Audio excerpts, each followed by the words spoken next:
بسم الله الرحمن الرحيم.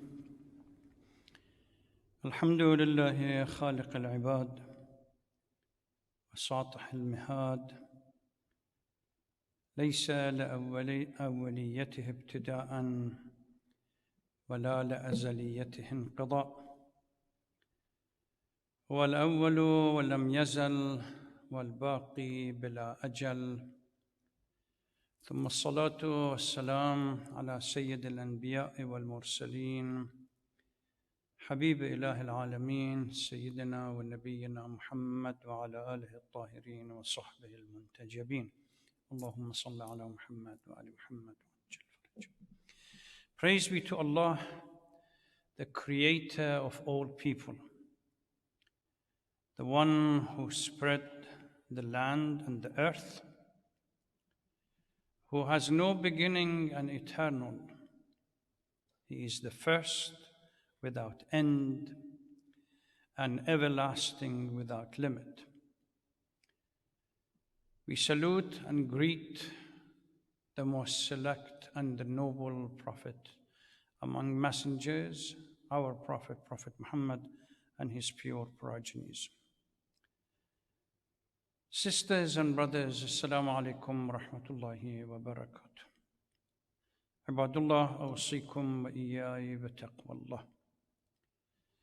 يقول الله سبحانه وتعالى في القرآن الكريم: أعوذ بالله من الشيطان اللعين الرجيم. بسم الله الرحمن الرحيم. سبحان الذي أسرى بعبده ليلاً من المسجد الحرام إلى المسجد الأقصى الذي باركنا حوله لنريه من آياتنا إنه هو السميع البصير. صدق الله العلي العظيم. Glory be to Allah who sent his servant from Masjid al-Haram to Masjid al-Aqsa. During the Asra is during the night. Masjid al-Aqsa alladhi barakna hawlahu. It's blessed, the area is blessed. To show him our glories and our signs. Indeed, he is the most hearing and most seeing. The story of Isra and the ascension of the Holy Prophet to heaven, it is an essential part of the Muslim history.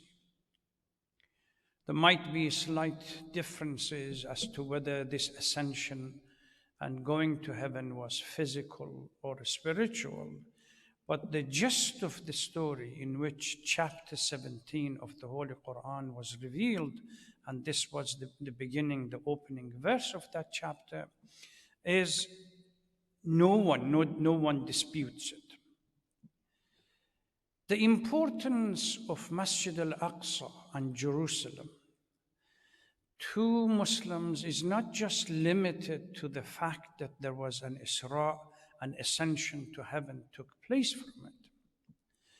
It plays also a central role in the end of time and what we call eschatology of the Muslim understanding of how the world is going to end. The story of the conflict between Haqq and Batil, between two armies that takes place in the Levant, unpacks itself around that area. Also, it was the first Qibla for the Muslims until the command came where the Qibla was returned back to Bayt al-Haram in Mecca. This is why for the Muslim, Masjid al-Aqsa and Jerusalem is so sensitive.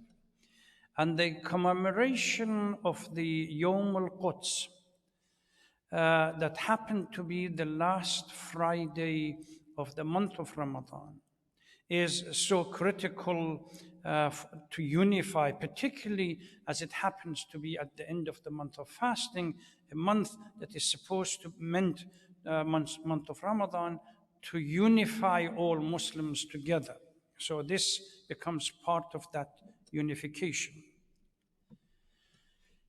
At a time where we have the world's attention is drawn or distracted to a number of illegal wars that we see in the Muslim land, whether it's in Syria, Iraq, Yemen, and other places, the plight of the Palestinians are almost forgotten, and particularly the continued occupation of Masjid al-Aqsa in Jerusalem. And in this year, this becomes even more important in the light of what is now called deal of the century, in which United States has decided to destroy any possibility for the Palestinians to get anything out of their own ancestral land. Now we have, since that so-called deal, the occupation forces have decided to made it official policy that it intends to annex the West Bank completely. And they have already started within Jerusalem itself. They have built 2 synagogues in the eastern section of Jerusalem. And one is proposed to be next to Haram al-Sharif, immediately after, next to it. Under these circumstances, it becomes vital for the Muslim community, not just the Muslim community, all free-spirited communities around the world, to oppose what is happening to the Palestinian people and and to expose the plight of the Palestinians that happen to be under the continued occupation, and what is happening to Masjid al-Aqsa and Jerusalem. One way Marhum Imam Rahmatullah alayhi in 1979 was proposed the last Friday of the month of Ramadan to be a day of Quds, in which the Muslims and non-Muslims around the world participate in rallies. And they bring to the attention of the world what is happening in Masjid al-Aqsa and in Jerusalem and what is happening to the Palestinians. While the Palestinians, this is the nature of the occupation. While the Palestinians from the rest of Palestine are forbidden to go to Jerusalem and to go to Masjid al-Aqsa, we have Zionist squatters protected by the army. They are allowed free hand even to go inside Masjid al-Aqsa and Haram al-Sharif.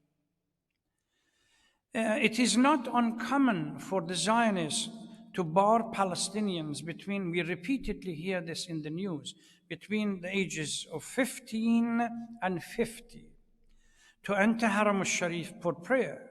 Even Palestinians that live in the east Jerusalem are not allowed. They have to go through huge number of obstacles before they get, even for a simple things such as the daily prayer or the Friday prayer. Checkpoints, separation walls, the gauntlet of the gun-touting Zionist soldiers. If those were not enough, settlers and others. So what is happening now? A Jewish extremist from New York has better right to Palestine or Jerusalem than those who have been living there for millennia. This is the reality of the occupation. And this really needs to be exposed, to be brought to the attention of the rest of the world. The distant mosque, Al-Masjid al-Aqsa, in the noble, is mentioned in Surah Al-Isra. Itself occupies about 35 acres compound that includes masjid, museums, gardens, and Islamic school. Approximately, it's been said that Masjid al-Aqsa in its all 35 acres comprises 1/6 of the old Jerusalem's old city. Since the Zionist occupation of Jerusalem in 1967, the management structure of Masjid al-Aqsa is done between or shared between the Palestinians and the Zionist soldiers that are there, which creates an uneasy relationship between the two of them. Before the Zionist occupation of 1967, however, Masjid al-Aqsa was controlled by the Jordanian. It was under Jordanian control. That unfortunately, they literally ran for their life in 1967 when the war broke out, and left Masjid al-Aqsa, the first Qibla, and all the Palestinians at the mercy of the herd that were coming in of the soldiers. Since then, Palestinians, Muslims and Christians gradually have been driven from their homes in the campaign of terror that started since 1967. Christians complain that their numbers have dropped immensely since 1967. While they were a thriving community of Christians within all Jerusalem, or even within Jerusalem itself, now very few are left because simply the occupying forces do not allow them the free hand to practice.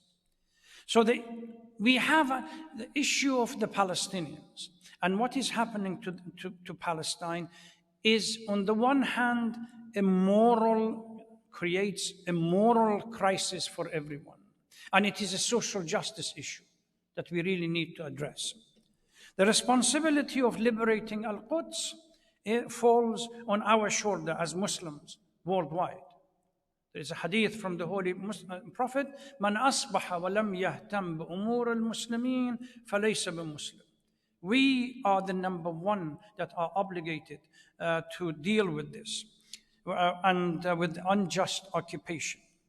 Keeping the issue alive and on the surface so that people constantly are reminded, so the issue of Palestine, plight of Palestinians, Jerusalem, Masjid al-Aqsa is not forgotten. It becomes the responsibility, because it's a moral issue, a responsibility of everyone around the world. And people have begun to respond to this issue. With so much mayhem that is happening around the world, this is really essential and vital that we don't forget it. Every year, in the last Friday of the month, month of Ramadan, we organize a Day of Quds. It is really vital that all of us, when there is such a gathering, to go and participate, so that people understand what is going on in the occupied, particularly the East Jerusalem part.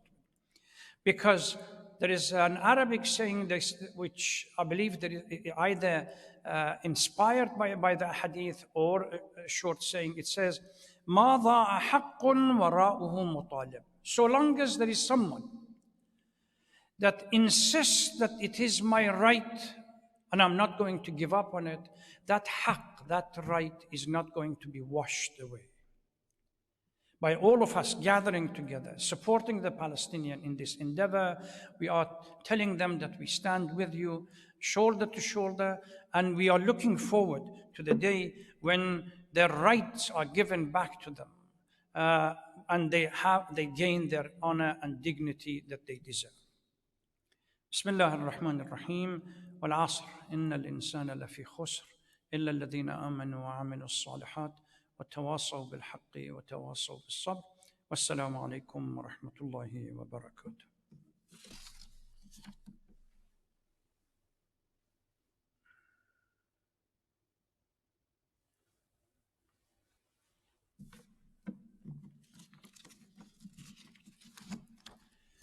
بسم الله الرحمن الرحيم.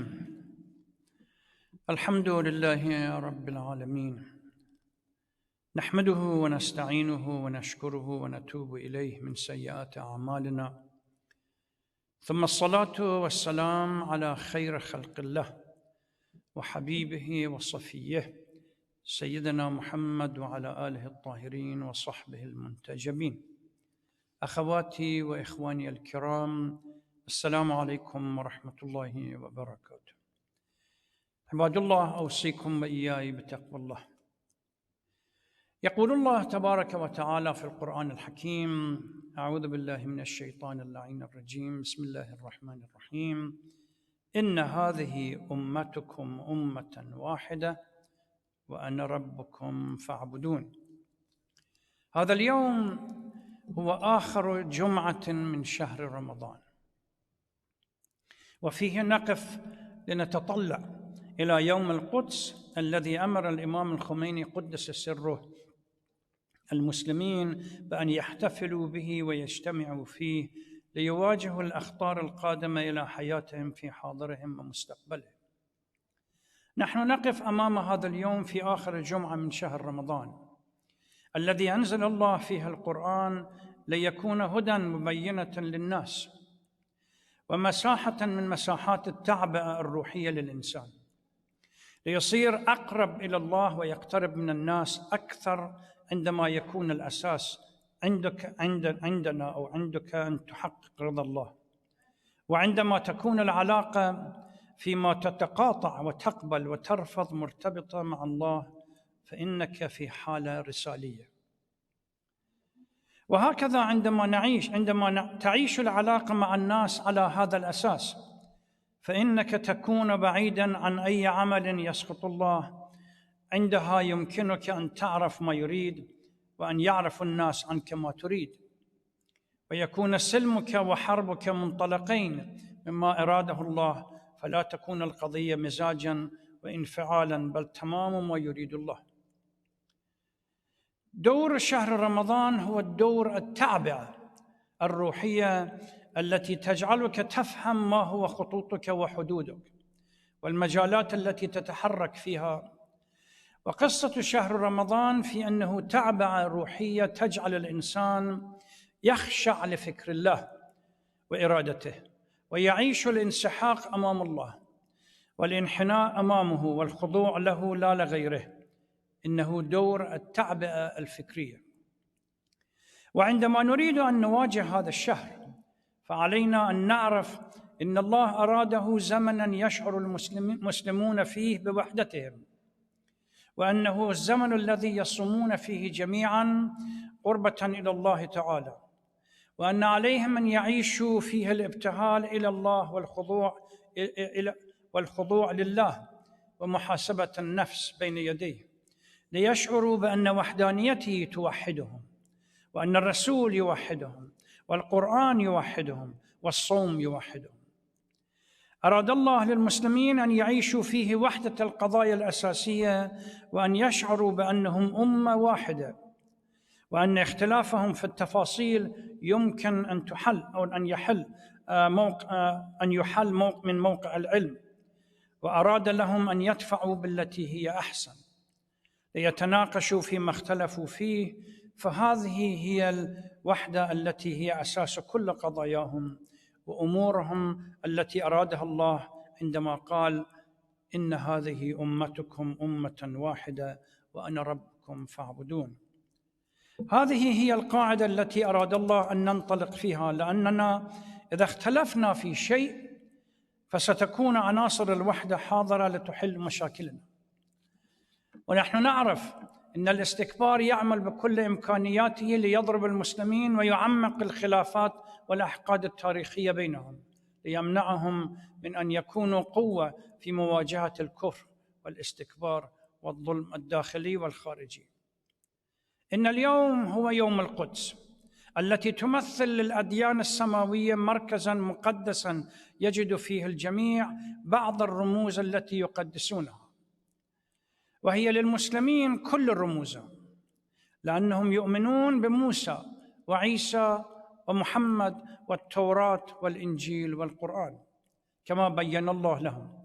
فالقدس للمسلمين وهم يؤمنون بالرسالات كلها، وعلى هذا الأساس فهي تمثل الانفتاح الإسلامي على المقدسات الحقيقية التي تتحرك من موقع الرسالات.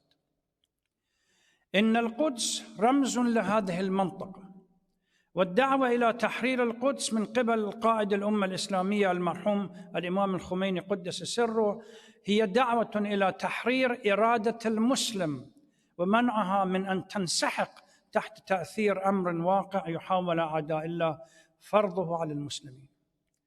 إن مسألة يوم القدس ليست يوما احتفاليا ينطلق فيها المسلمون ليهتفوا، لكنها تمثل حالة تعبئة عالمية للمسلمين روحيا وسياسيا، ليشعروا بأنهم إذا انسحبوا من قضية القدس على أساس الأمر الواقع، فربما يأتي وقت يفرض فيه أمر واقع على مكة والمدينة. إن قضية القدس تمثل التعبئة الروحية، حتى لا ينسى الناس فلسطين والقدس. ومسألة تحرير القدس ليست مسألة شهر أو شهرين أو سنة أو سنتين، إنما هي مسألة العالم بأسره. علينا أن نفكر في القدس، ولهذا عندما نفكر في المستقبل والمسجد الحرام والإنسان هنا وهناك لندخلها ولو بعد 50 سنة، فسوف نشعر بالقوة، لأن المستقبل يحمل لنا فرض التقدم والانتصار، أما الحاضر فيحمل لنا مشاكله. علينا أن نفكر بفلسطين كوجه للمنطقة والعالم الإسلامي، وهذا مسؤولية كل مؤمن ومؤمنة وكل مسلم ومسلمة. وكما ننفتح بعاطفتنا الإسلامية على القائد الذي فتح قلبه للمسلمين ولله، علينا أن نفتح قلوبنا على كل إرشاداته ونصائحه، لأن الإنسان الذي باع نفسه لله لننطلق إلى الله أحرارا أعزاء عندما نؤدي مسؤوليتنا، لنلتقي القائد الأساس، لأننا في إيماننا بالمهدي عجل الله تعالى فرجه الشريف وخروجه ليملأ الأرض قسطا وعدلا، معناه أننا مستقبليون نغير الواقع في المستقبل، ولن نستسلم للظلم في فلسطين، في العراق، في لبنان، في أي بلد آخر، بل نقف ونخطط للقضاء على الظلم، ونلتقي بعدها في المسيرة العادلة لملء الأرض قسطا وعدلا كما ملئت ظلما وجورا. نسأل الله أن يوحد كلماتنا وقلوبنا ويتفضل علينا بالنصر على أعدائنا، إنه سميع مجيب. بسم الله الرحمن الرحيم. والعصر إن الإنسان لفي خسر إلا الذين آمنوا وعملوا الصالحات وتواصوا بالحق وتواصوا بالصبر. والسلام عليكم ورحمة الله وبركاته.